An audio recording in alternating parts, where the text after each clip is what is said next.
I was a United States Marine for 6 years. On the outside, I looked disciplined and squared away. But behind closed doors, I was spending so much time behind the screens, addicted to video games, doom scrolling, and even pornography. I became isolated, depressed, and anxious about my life. Today, I've overcome every one of these addictions, and I'm physically and mentally healthier than I ever was in the Marines. And now I have a coaching business and community serving 190 plus members. And now I wake up every morning with a sense of purpose. So in this video, I'm going to walk you through the 6 seasons of my journey, everything from the rock bottom to the wake up call, and exactly how I rebuilt my life with purpose. And if you are a veteran who feels like your own purpose and identity is stripped away from you, this video is for you. We're going to kick it off with the first season, which I call the gateway to freedom. So while I was in, everything was laid out. I knew what time to wake up. I knew my tasks. I had a team. I had a mission. I had camaraderie with amazing Marines. But there was also a share of bullcrap that I didn't want to deal with. Poor leadership, hours of standing information, crappy equipment, broken vehicles that would set on fire 2 miles into a convoy. I'm pretty sure a lot of you would understand what I was going through. So I thought escaping that would be my ticket to freedom. I wouldn't have to deal with that crap anymore, right? But when I got out, I realized what I'd been missing out on this entire time. Purpose, structure, brotherhood. So when I got out, a lot of that was stripped away from me. Yes, I might have escaped a lot of the bad, but I left away all the good as well. Being now in the Civ Div, I was trying to find jobs. I was just trying to take care of the bills and try to live my life. So I worked at FedEx first. That was my first civilian job. Then I eventually got out and then found a tech job at an e-commerce company. So every day I would just show up, wake up, clock in, test computers, clock out, and numb myself of reality. So I talked to other veterans who told me very similar things. So one guy who served as an 0311 infantryman told me straight up, when I got out, I didn't know who I was anymore. I was actually suicidal. And another veteran from the Israeli military said the combat guys who got out without a specialization hit a wall themselves.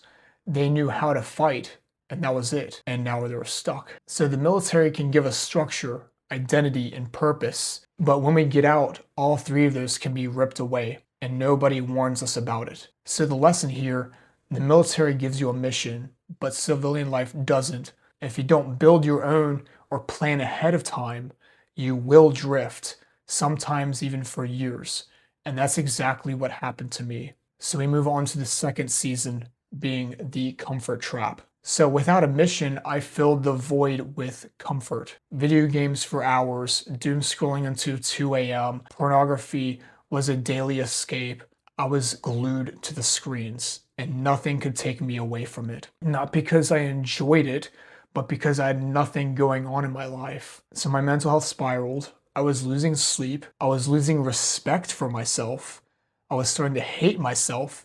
And the worst part, on the outside, people still saw me as this disciplined Marine, even though deep inside I knew that I wasn't. So I wasn't living. I was just surviving another shift and pretending to be okay when I wasn't. So the lesson here, when you don't have a mission, your brain will fill that gap with whatever feels good in the moment. Screens, substances, pornography, distractions, alcohol. There's going to be so many things and addictions in your life that's going to take control. And comfort becomes the default operating system. And it'll keep you stuck for years if you let it. So we move on to season 3, which I call the wake-up call. On July 3rd of 2023 at exactly 1:30 p.m. or 13:30, if you're still stuck on the 24-hour military time. I was almost 1 year in as a technician for an e-commerce company, and I was in the back room in the warehouse testing a bunch of broken Chromebooks. And then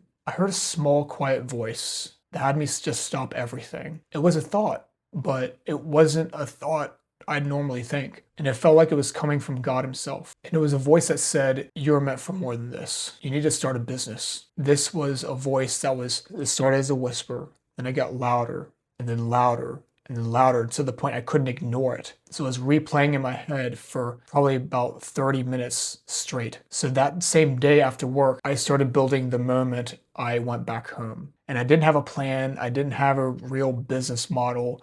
I didn't even know what I was building towards. But for the first time in years, I felt like I had something, a purpose that was driving me to success in life. So that moment where the gap between who I was and who I was supposed to be became too painful to ignore. So the lesson here, you don't need a perfect plan. You need to stop ignoring the signal that's already there. If you hear something, even if it's a whisper, a thought that you believe that you should be pursuing something, listen to it and take action, even if it's the smallest bit of action. So we move on to season 4, making the commitment. So because of this newfound purpose, I was starting to see desires change within me. The grasp of pornography and video games and doom scrolling started to loosen its grip on me, and my desires would start changing into wanting to improve myself.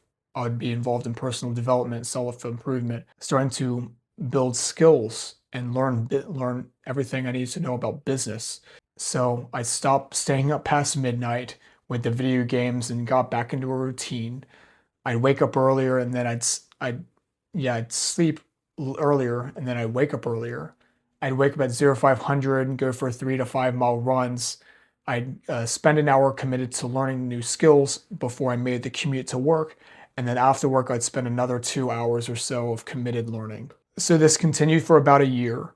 I had new habits, new desires, and a hunger to become a better version of myself. And a good thing too, because at this point in time, I found out our operations manager was going to step down and pursue a new job, and I was still working at the e-commerce company as a test technician. And then our general manager completely ghosted soon after. So it come to find out our jobs were at risk, every single one of us, and our location would be shutting down. So I believed God prepared me for this moment even a year in advance because he knew something that I didn't. And in July 2024, that was when I went full-time as an entrepreneur, no longer looking back and making the commitment to pursue business and have a new mission in my life. So the lesson here, don't wait for perfect conditions to get started. When you find your mission, start building towards it now.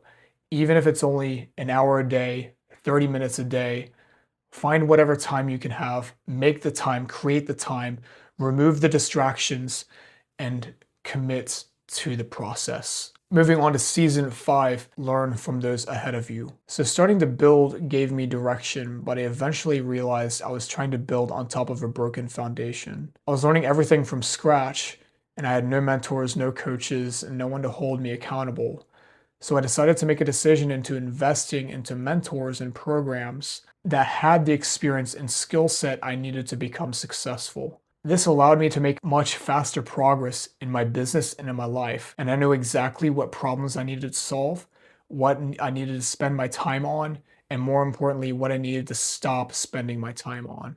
Because I still had less desires to waste time with doom scrolling and video games, but I needed to also know what problems I needed to solve, focus my efforts on spending more time on the things that ultimately mattered that would drive the needle forward. So the lesson here, be willing to invest in those ahead of you. Learn and apply everything they teach you. Everything. And last but certainly not least, probably the most important lesson that I've had to learn throughout business and throughout life is to serve the person you used to be. So once my foundation was solid, I gained more experience, got more clients, and had these systems in place, the mission became obvious. I started talking to more veterans, people that I resonated with, and having real conversations. Throughout this process, I kept hearing very similar problems over and over again. I don't know what my purpose is. I have no structure anymore. I lost my identity when I took the uniform off. And that gave me signal for what I needed to build. And that's what led me to create Next Mission, a community and coaching program specific to veterans and first responders who need that next mission in life and the systems to execute on it. So the lesson here, the most powerful mission we can have in our lives is the one that solves a problem you've personally overcome, and you need to serve the person you used to be. If these are the people that are going to resonate with you the most, you're going to understand their problems a whole lot more than someone random across the street, or some random niche that you just don't understand what their certain problems are. Go to the people that resonate with you. Go to the people that have the same problems that you've had and solve that for them. Solve those problems. Make the world a better place in an area that you are most confident in.